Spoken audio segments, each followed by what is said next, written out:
Entrepreneur and author Jesse Itzler is known for taking on extreme challenges. He trained with the Navy SEAL, remember that?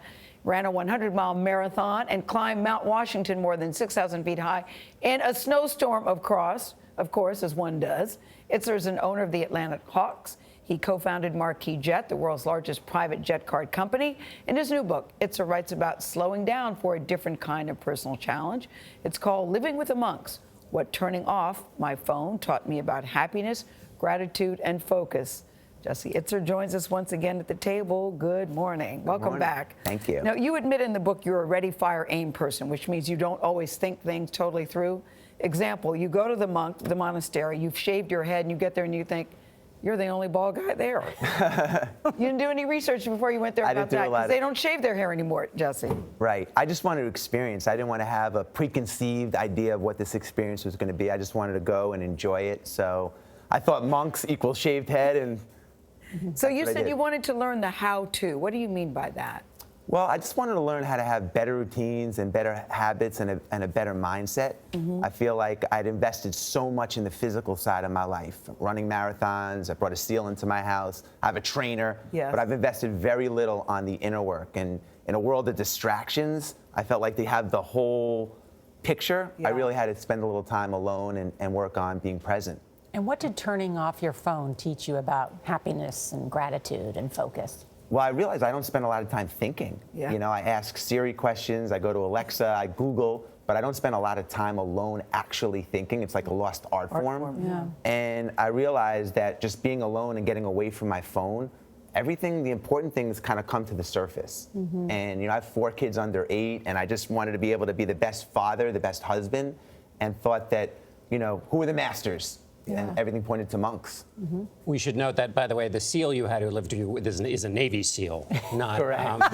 You have a wide range of experience. People might say, you know, is good. Art Burke's next. Let me ask you this about monks. The reason they have these routines, the reason they have these daily lives devoted in the way they do is because it is all for the glory of God. They do what they do during the day for the purpose of stripping everything away so they can have a relationship with God. But you sound like where was God in the picture that you... You know, it wasn't a big thing for me. I went there just to be alone. I went there to experience. You can learn a lot when you're around people that are completely different than yourself.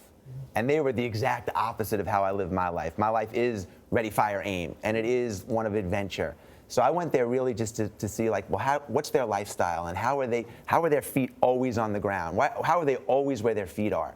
And take some of those lessons and apply them to my busy modern day life. But isn't the reason their feet's always on the ground because God's at the center of their life? Yeah, but also I think that they're always super present. I remember one of the first days there, I realized I was getting a lot of these like Mr. Miyagi Karate Kid lessons through watching them. And they stacked up all these dishes. I was in charge of dishes. I was like the rookie on the team. And they had all these dishes stacked up, like hundreds from a retreat. And I started cleaning the dishes, and I turned to one of the monks and said, I'm never gonna finish all these dishes. And he said, you don't have all these dishes. You only have the one that's in your hand. And I realized that my mind, even when I'm at a soccer game, I'm on my to-do list. I'm at dinner. I'm like, well, I gotta go home and cross things off my to-do list. But they didn't. They didn't have a to-do list. They had a do list. Right. And that's what they were doing. And they do things one thing at a time until the job is done. But I'm curious about what you learned, because Brother Chris said to you, Jesse, are you happy? And you had to think about that for a second, because Sarah Blakely, your wife, and we all know Spanx. A lot of us wear Spanx at the table. She says that you are very challenged when it comes to expressing your feelings. Did it change how you express yourself and how you move around in your world today? Well, my wife always says when we communicate in a relationship, you have to play tennis and hit the ball back. I'm not a good volleyer. But it did. I mean, you can't really be truly intimate, and I don't mean intimate sexually, I mean emotionally, unless you're fully present. And I struggle with that. I think a lot of people struggle with that. And this is, you know, spending time alone by myself, thinking, really helped me in that. And I'm very aware when I'm with my wife to hit the ball back. Well, now you know. By day 5, you were thinking, do I have a book here? You weren't so sure. But as time went on, you said, yeah, there's something here. Well, I was getting all these different lessons, and I summarized 10 in the book, you know, 10 really specific lessons that helped me have those winning habits, winning routines, and a winning mindset. The best lesson is there's no lid on happiness. I love that. There's no lid on happiness. We can always do better, be better. Jesse, go. always good to see you. Jesse has a fun life of experience. You really do. Living with the Monks is on sale now wherever you like to buy your books.